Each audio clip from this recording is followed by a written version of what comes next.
Hi guys, ഞങ്ങൾ ഓഫീസിലെ colleagues എല്ലാവരുമായിട്ടൊരു unofficial trip പോവാണ്. അതും ഒരു ഗേൾസ് ട്രിപ്പ്. എൻ്റെ ലൈഫിലെ ആദ്യത്തെ ഗേൾസ് ട്രിപ്പാണത്. ഓഫീസിലെ കൊളീഗ്സൊക്കെ ആയതുകൊണ്ട് തന്നെ പല ഏജ് ഗ്രൂപ്പിലുള്ള ആളുകളാണ്. പക്ഷെ അതൊന്നും ഞങ്ങളുടെ ട്രിപ്പിനെ ബാധിച്ചതേയില്ല. എൻ്റെ മാത്രമല്ല, എൻ്റെ കൂടെ വന്ന എല്ലാവരുടെയും ആദ്യത്തെ ഗേൾസ് ട്രിപ്പാണ്. അതുകൊണ്ട് തന്നെ ഒരുപാട് ദൂരമൊന്നുമല്ല, ബാംഗ്ലൂരും മൈസൂരുമാണ് നമ്മൾ ട്രിപ്പ് പോകുന്നത്. ട്രെയിനിലാണ് യാത്ര പോകുന്നത്. ഞങ്ങൾ ചേർത്തലയിൽ നിന്ന് ട്രെയിൻ കയറി മൈസൂർക്കാണ് ഫസ്റ്റ് വന്നിറങ്ങുന്നത്. ട്രെയിൻ യാത്ര ആയതുകൊണ്ട് തന്നെ നല്ല സ്മൂത്തായിട്ടുള്ള യാത്രയായിരുന്നു.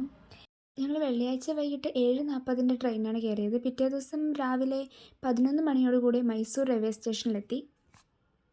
നല്ല പീസ്ഫുള്ളായിട്ടുള്ള കാലാവസ്ഥയായതുകൊണ്ട് തന്നെ കാഴ്ചകൾ കണ്ടുകൊണ്ടിരിക്കാൻ നല്ല രസമുണ്ടായിരുന്നു. അങ്ങനെ മൈസൂർ റെയിൽവേ സ്റ്റേഷൻ എത്തിയതിന് ശേഷം എല്ലാവരും പെട്ടിയും ബാഗും ഒക്കെ ആയിട്ട് നേരെ ഹോട്ടലിലേക്ക് പോകുകയാണ്. ഹോട്ടൽ ഞങ്ങൾ ഓൾറെഡി ബുക്ക് ചെയ്തിട്ടുണ്ടായിരുന്നു. അപ്പോൾ ബാക്കി യാത്രാവിശേഷങ്ങളെല്ലാം അടുത്ത പാർട്ടായിട്ട് വരാമേ.